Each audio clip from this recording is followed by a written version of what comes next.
Okay, hello everyone. Our sort Aura CNG biofuel ahi porisehi. Ekon prothom gari. To amar log Gotomda ase. Gotomda olop amar CNG biofuel tur keneke function hobo, kiki bostu hobo. Hekini bikhoye kobo. Gotomda.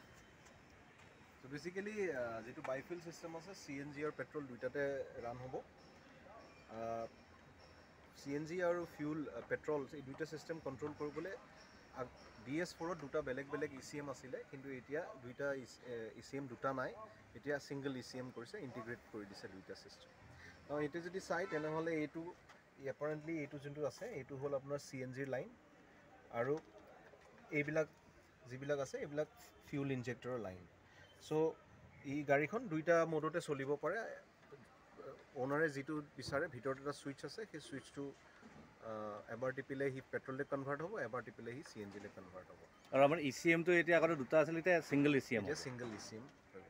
আপুনি যদি এখিনিত চাই তেনেহলে ইয়াত CNG filter আৰু pressure regulator থাকিব। Generally যেটো pressure ট্যাঙ্কৰ পৰা আহে that is around 200 bar pressure আহে। এই প্ৰেছাৰটো আমি ডাইৰেক্টলি ইঞ্জিনত দিব নোৱাৰো, তাক কনভাৰ্ট কৰিবলৈ তাক 2 bar প্ৰেছাৰলে আমি নমাব লাগে। সেই নমাবলৈ ইয়াত এটা প্ৰেছাৰ ৰেগুলেটৰ আছে আৰু ইয়াত CNG ফিল্টাৰ আছে এইখিনি এই এৰিয়াটো থাকে। ওকে, এবাৰ আমি পিছফালে গৈ চাই লওঁগে।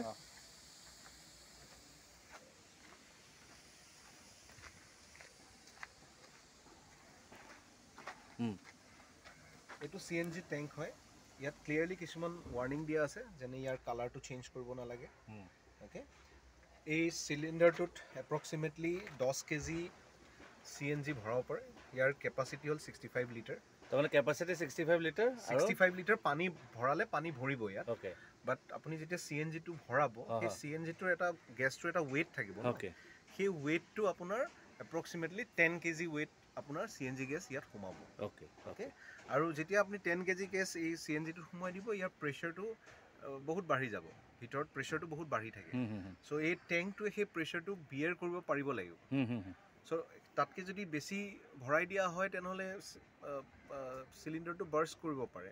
বা সিলিন্ডাৰটো বহুত দিন ইউজ কৰাৰ পাছত 2 বছৰ 4 বছৰ 5 বছৰ 6 বছৰ পাছত যেহেতু মেটেল হয়, ইয়াৰ স্ট্ৰেংথটো কমি যাব পাৰে। সো তেতিয়া দুৰ্ঘটনা হ'ব পাৰে। সো সেই কাৰণে এভৰি 3 ইয়াৰ্ছত এই সিলিন্ডাৰটো হাইড্ৰো টেষ্টিং কৰি পেলাই এখন সাৰ্টিফিকেট লৈ থাকিব লাগে। সাৰ্টিফিকেটখন ল'ব লাগিব আমি 3 বছৰৰ পিছত। মানে 3 বছৰ খতম হোৱাৰ আগে আগে। সো কেতিয়াবা CNG ষ্টেচনে দেখিছে গাড়ীখন পুৰণা হৈছে, তো CNG ষ্টেচনে আপোনাক সেই সাৰ্টিফিকেটখন বিচাৰিব পাৰে। যদি আপুনি সাৰ্টিফিকেটখন প্ৰডিউস কৰিব নোৱাৰে তেনেহলে সিহঁতে CNG আপোনাক ভৰাই নিদিব পাৰে। দ্যাট ইজ স্ট্ৰিক্টলি গভৰ্নমেন্ট ৰুল আছে।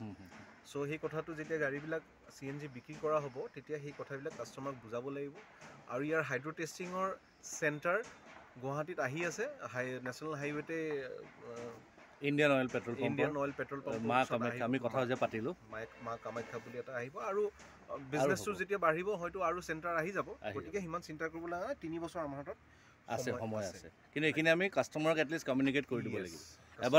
এবাৰ আমি সুইচটো দেখাই দিম, আহকচোন।